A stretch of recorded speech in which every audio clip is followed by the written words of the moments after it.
कटी बटी love romantic drama है। ये कहानी मैडी की है, जो अपने प्यार पायल से मिलने के लिए दिल्ली से राजस्थान तक का रास्ता पार करता है। और इस अनजान कठिन डगर पर मैडी को किन किन प्रॉब्लम का सामना करना पड़ जाता है, आप लोग देखेंगे आगे की कहानी में। मगर कहानी शुरू करने से पहले मेरी आप लोगों से ये रिक्वेस्ट है कि एंड में वीडियो को लाइक शेयर और चैनल को सब्सक्राइब जरूर करें। ये है मैडी, जो पायल के प्यार में इतना बावड़ा हो चुका है, जिसने आज फिनाइल पी लिया है, जिसकी वजह से उसका फ्रेंड विनय उसे हॉस्पिटल में एडमिट करवाता है। तभी मैडी की बहन कोयल अपने भाई से मिलने आती है, जो काफी घबराई हुई हालत में होती है अपनी भाई की वजह से। पर विनय उसे दिलासा देता है कि मैडी ठीक है, उसने खुदकुशी नहीं की, बल्कि उसने गलती से फिनाइल पी लिया है। अब 2 दिन गुजर जाने के बाद मैडी की तबीयत ठीक हो जाती है और उसे घर लाया जाता है। मैडी अब अपने रूम में जाता है और अपने घर जाने के लिए बैग पैक कर रहा होता है। तभी उसकी नजर सामने दीवार पर खड़ी एक फोटो फ्रेम पर पड़ती है, जिस फ्रेम में एक नोट होता है और उस नोट पर नंबर लिखा होता है पायल का। इसी के साथ कहानी मैडी की यादों में चली जाती है, जब मैडी कॉलेज में था और आज पहली बार पायल से मुलाकात होती है मैडी की। पायल कैनवस पर पेंटिंग बना रही होती है। मैडी पहली मुलाकात में फिदा हो जाता है पायल पर, जिसके बाद दोनों ही इशारों से अपना नाम बताते हैं एक दूसरे को। अब दूसरे दिन जब मैडी अपने फ्रेंड विनय के साथ कॉफी पी रहा होता है, तब पायल मैडी के पास आती है और लाइब्रेरी का रास्ता पूछती है। मैडी यहाँ पर दिमाग लगाता है और इतना बड़ा चांस मिस नहीं करता। वो पायल से कहता है कि लाइब्रेरी बहुत दूर है, मैं तुम्हें लाइब्रेरी तक छोड़ देता हूँ। उसके बाद मैडी अपने स्वैग वाले गॉगल्स लगाकर पायल को बाइक पर बिठाता है और बाइक स्टार्ट करता है, पर उसकी बाइक स्टार्ट ही नहीं होती, जिसकी वजह से उसका स्वैग वहीं पर दह जाता है। लेकिन फिर भी वो अपनी बाइक घसीटते हुए लाइब्रेरी तक ले जाता है। मैडी की इतनी मेहनत करने की वजह से पायल उसे नोट पर अपना नंबर लिखकर दे जाती है, जिस नोट को आज 5 साल गुजर जाने के बाद भी मैडी ने संभाल कर रखा था। लेकिन आज उसे जरा सा भी अंदाजा नहीं था कि पायल कहाँ पर है। आज पायल से ये जुदाइयां और तनाइयां भी इसलिए थी क्योंकि मैडी का ही इसमें दोष था। अगर उसने पायल के जाने से पहले माफी मांग ली होती तो उसे आज यूं पायल के प्यार में फिनाइल नहीं पीना पड़ता। अब कहानी में दिखाया जाता है कि पायल का नंबर मिलने के बाद मैडी उसे आई लव यू का मैसेज सेंड करता है, पर पायल मैडी के मैसेजेस का कोई भी रिप्लाई नहीं करती। अगले दिन वो मैडी से सिर्फ इतना कहती है कि उसे टाइम पास करना है, किसी के साथ भी प्यार में नहीं पड़ना। अगर तुम्हें टाइम पास करना है तो बोल। पर मैडी को तो उससे सच्चा प्यार हो चुका था। उसे ये यकीन था कि टाइम गुजरने के साथ पायल भी उसे मोहब्बत करने लगेगी, इसलिए वो पायल की इस टाइम पास करने वाली डिमांड को भी एक्सेप्ट करता है। जिसके बाद वो दोनों एक दूसरे के साथ टाइम पास करते रहते हैं। इसी बीच दोनों एक दूसरे की तबीयत के वाकिफ हो जाते हैं। पर एक दिन अचानक पायल का एक्स बॉयफ्रेंड रिकी कॉलेज में आ धमकता है। मैडी को लगता है कि ये कोई लफंगा आवारा है जो पायल को छेड़ने की कोशिश कर रहा है, जिसकी वजह से वो जोश में आकर अपने प्यार की खातिर रिकी से फाइट करता है। पर पायल उसे समझाती है कि वो उसका एक्स बॉयफ्रेंड है, बस वो मुझे कुछ सामान लौटाने आया है, लेकिन तुमने गलतफहमी में आकर इतना बड़ा बखेड़ा खड़ा कर दिया है सबके सामने। उसके बाद अगले दिन रिकी से फाइट करने की वजह से मैडी की तबीयत भी खराब होती है और उसने रात में ड्रिंक भी की होती है, जिसकी वजह से उसे हैंगओवर भी होता है। बट आज अचानक मैडी के पेरेंट्स भी मैडी से मिलने के लिए आ जाते हैं। मैडी के फ्रेंड्स और पायल बड़ी मुश्किल से डील करते हैं मैडी के पेरेंट्स से। और इसी बीच पायल मैडी के पेरेंट्स को बहुत ही ज्यादा पसंद आ जाती है। मैडी तो पहले ही पसंद करता था पायल को, बट अब वो उसके पेरेंट्स को भी पसंद आ गई थी। अब कुछ दिन गुजर जाने के बाद मैडी से पायल कहती है कि हमारे सेमेस्टर कंप्लीट होने के बाद हम जाकर मुंबई में रहेंगे। और ऐसा ही होता है, सेमेस्टर कंप्लीट करने के बाद दोनों ही मुंबई जाकर रहते हैं। पर उनके बीच में ये डिसाइड होता है कि वो साथ में तो रहेंगे, बट सिर्फ कडल ही करेंगे, इससे आगे उनके बीच कुछ नहीं होगा। मैडी वहाँ पर कंट्रोल करने की बहुत कोशिश करता है खुद को, बट वो कंट्रोल ही नहीं कर पा रहा होता। पायल भी इस चीज को एंजॉय कर रही होती है, बट वो बस मैडी के साथ मस्ती कर रही होती है कि no touch, deal is a deal. अब वो दोनों 2 साल एक साथ रहते हैं, पर उसके बाद दोनों में छोटी छोटी बातों पर लड़ाइयाँ होने लगती हैं, इसलिए वो दोनों अलग हो जाते हैं एक दूसरे से। और इसी अलग हो जाने के बाद 5 साल के बाद कहानी अब मैडी के प्रेजेंट में आ जाती है। उन्हें गलतियों को सुधारने के लिए मैडी पायल से मिलना चाहता था, बट पायल उसके बाद जैसे रहस्यमय तरीके से गायब हो गई। उसके बाद रिकी कुछ कांटेक्ट के सिलसिले में मैडी के ऑफिस आता है। पहले तो वो मैडी से कॉलेज वाली फाइट का बदला लेता है, बट इसी बदले लेने के बीच मैडी को ये पता चल जाता है कि पायल दिल्ली में है, लेकिन दिल्ली में किस लोकेशन पर है ये उसे पता नहीं चल पाता।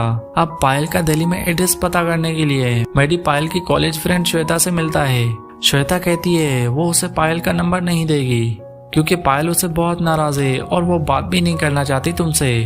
श्वेता पायल का नंबर नहीं दे रही होती है। अब पायल का नंबर श्वेता के मोबाइल से निकालने के लिए मैडी एक तिकड़म लगाता है और श्वेता को काम में उलझाकर उसके मोबाइल से नंबर ले लेता है पायल का। पायल का नंबर मिलने के बाद मैडी पायल से बात करता है फोन पे, बट पायल कोई भी रिस्पॉन्स नहीं दे रही होती मैडी को। पर मैडी भी ढीठ था, वो यूं हार मानने वाला नहीं था।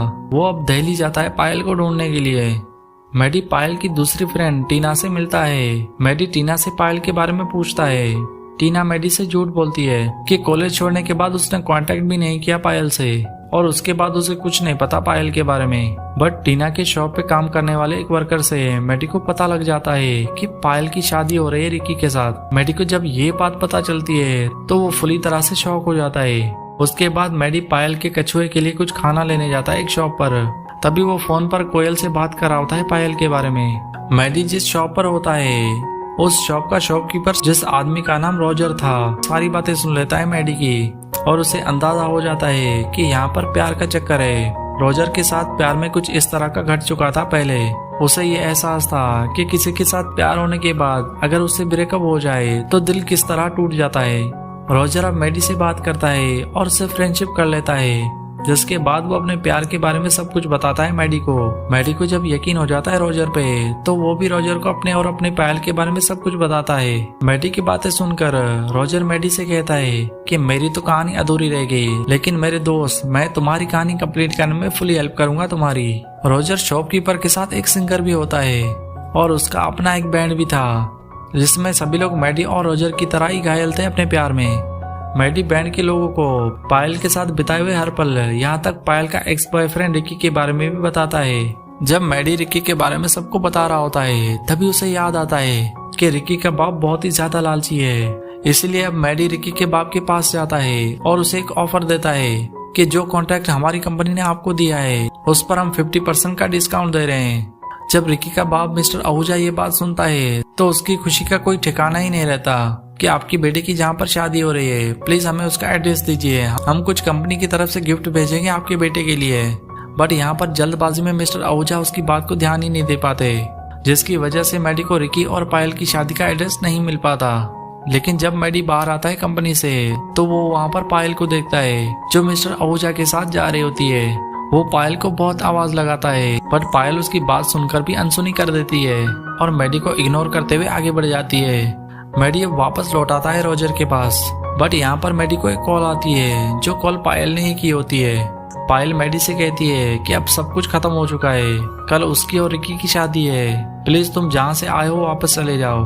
पर मैडी कहता है तुम्हारी शादी होगी तो सिर्फ मुझसे होगी। इतनी बात हो जाने के बाद रॉजर के बैंड का एक बॉय मैडी को बताता है कि उसे पायल की शादी की लोकेशन मिल चुकी है। मैडी जब ये बात सुनता है तो वो बहुत ही ज्यादा खुश हो जाता है। ये वेडिंग एक डेस्टिनेशन वेडिंग होती है जो राजस्थान में थी। अब अगले दिन मैडी और उसकी पूरी पलटन चल पड़ते हैं राजस्थान की तरफ। सब लोग राजस्थान में एक किले पर पहुंचते हैं जहां पर पायल और रिकी की वेडिंग होने वाली थी। शादी के फेरे तालाब के बीच एक चबूतरे में होने वाले थे, बट पायल के पास पहुंचना इतना आसान नहीं था, इसीलिए वो लोग गेटअप चेंज करते हैं अपना और बैंड बाजे वाले बनकर नाव के जरिए चबूतरे पर जा रहे होते हैं। तभी मैडी पर रिकी की नजर पड़ जाती है, जिसके बाद उन दोनों में लड़ाई होना शुरू हो जाती है। ये फाइट तब खत्म होती है जब पायल आकर मैडी को थप्पड़ मारती है और मैडी से कहती है कि तुम्हें मैंने समझाया था कि अब हमारे बीच सब कुछ खत्म हो चुका है।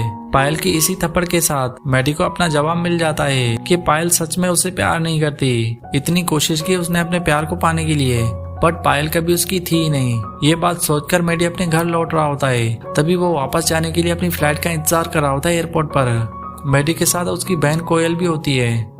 मैडी को कोयल की बैग में पायल का कंगन मिलता है, जो कंगन पायल को मैडी के डैड ने दिया था। यह कंगन कोयल के बैग में देकर मैडी को समझ आ जाता है कि उसे भी पायल के बारे में पता था, बट उसने क्यों नहीं बताया पायल के बारे में। कोयल कहती है इसलिए नहीं बताया क्योंकि सबको पायल ने मना किया था। कोयल कहती है कि पायल की ये शादी वगैरह सब कुछ नाटक है। उसकी वजह ये है कि पायल को ब्रेन ट्यूमर है, उसकी लाइफ में कम ही दिन बचे हैं। पायल को पता था कि तुम उसके बगैर मर जाओगे, इसलिए वो तुम्हारे दिल में अपने लिए नफरत पैदा करना चाहती थी। उसने इतनी सारी कोशिशें की लेकिन तुम्हारे दिल से अपने आप को निकाल नहीं पाई। कोयल कहती है कि आज वो लंदन जा रही है अपना इलाज करवाने के लिए। मैडी जब ये बात सुनता है तो वो सामने देखता है तो उसी के सामने पायल खड़ी होती है, जिसे मैडी रोक लेता है और पायल से कहता है कि चाहे तुम्हें कुछ भी हो, हम लोग साथ में उसका मुकाबला कर लेंगे, लेकिन तुम प्लीज मुझे छोड़कर मत जाओ।